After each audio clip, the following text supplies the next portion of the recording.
कुछ ऐसे तथ्य बताने वाले हैं जो शायद आपको पता भी नहीं होंगे।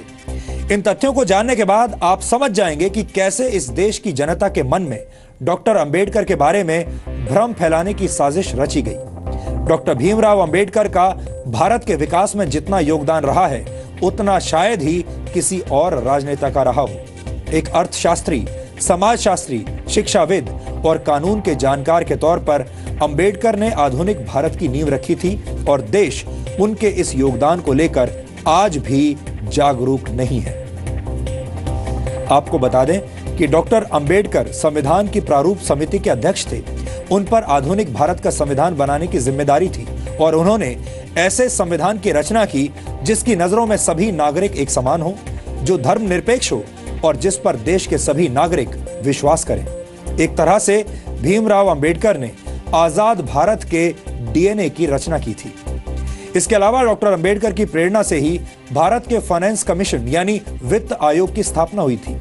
डॉक्टर अंबेडकर के आइडियाज से ही भारत के केंद्रीय बैंक की स्थापना हुई, जिसे आज हम रिजर्व बैंक ऑफ इंडिया के नाम से जानते हैं। दामोदर घाटी परियोजना, हीराकुंड परियोजना और सोन नदी परियोजना को स्थापित करने में डॉक्टर अंबेडकर ने बड़ी भूमिका निभाई थी। भारत में एम्प्लॉयमेंट एक्सचेंजेस की स्थापना भी डॉक्टर अंबेडकर के विचारों की वजह से ही हुई थी। भारत में पानी और बिजली के ग्रिड सिस्टम की स्थापना में भी डॉक्टर अंबेडकर का अहम योगदान माना जाता है। भारत को एक स्वतंत्र चुनाव आयोग भी डॉक्टर भीमराव अंबेडकर की ही देन है। ये वो योगदान है जिन्हें आजादी के बाद की तमाम सरकारों ने हमेशा ही अनदेखा किया है। यानी योजनाएं और विचार अंबेडकर के थे, लेकिन उनका श्रेय दूसरे नेताओं ने लूटा।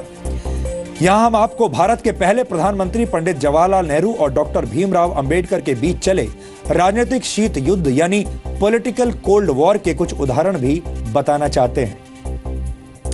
डॉक्टर अंबेडकर जवाहरलाल नेहरू की सरकार में प्लानिंग का मंत्रालय चाहते थे, लेकिन नेहरू ने अंबेडकर को सिर्फ कानून मंत्रालय दिया, प्लानिंग मंत्रालय नहीं दिया। डॉक्टर अंबेडकर विदेश और रक्षा मामलों की समितियों में सदस्यता चाहते थे, लेकिन नेहरू सरकार ने डॉक्टर अंबेडकर को ऐसी किसी भी समिति का सदस्य नहीं बनाया। डॉक्टर अंबेडकर नेहरू सरकार की विदेश नीति से असहमत थे।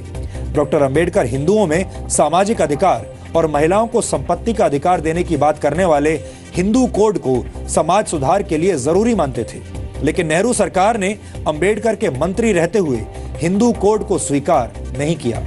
यहां तक कि डॉक्टर अंबेडकर को भारत रत्न सम्मान देने के लिए भी कोई पहल नहीं की गई।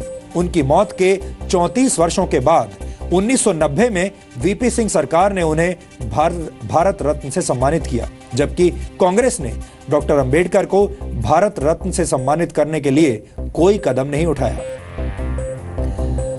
अब आप समझ गए होंगे कि बाबा साहेब डॉक्टर भीमराव अंबेडकर से जुड़ी तमाम सच्चाइयों को हमसे और आपसे कैसे दूर रखा गया है। इन सच्चाइयों को जानना और समझना आधुनिक भारत के निर्माण के लिए बहुत जरूरी है। डॉक्टर अंबेडकर को जातियों की सीमा में बांधना और उन्हें सिर्फ दलितों के मसीहा के तौर पर पेश किया जाना उनके साथ बहुत बड़ा अन्याय होगा। इसीलिए आज हम डॉक्टर अंबेडकर के मूल विचारों को आपके लिए डिकोड कर रहे हैं।